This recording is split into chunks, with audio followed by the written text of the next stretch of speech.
Μέσα στην κρίση κατανοούμε όλοι πως η ανάπτυξη πρέπει να είναι υγιής, πρέπει να είναι βιώσιμη, πρέπει να είναι σταθερή.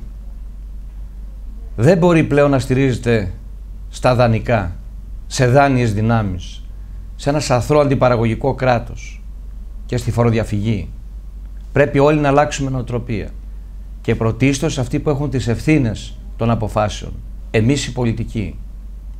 Ειδικότερα στη Θεσσαλονίκη μπορούμε να ενισχύσουμε το ρόλο της ως πόλο συνοχής και ευρύτερων οικονομικών συνεργασιών στην περιοχή της Νοτιοανατολικής Ευρώπης και της Ευρώπης γενικότερα.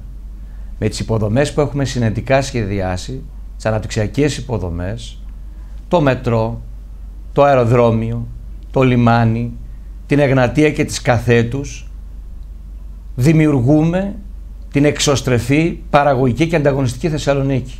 Θα δημιουργεί απασχόληση και εισοδήματα για τους ανθρώπους. Θα την καθιστά ελκυστική για τους επισκέπτες και τους επενδυτές. Αυτό είναι το όραμά μας. 100 χρόνια μετά την απελευθέρωση, με θετικές και αρνητικές εμπειρίες, καταλαβαίνουμε πως αξίζουμε περισσότερα. Με ενότητα και συνοχή μπορούμε να πετύχουμε.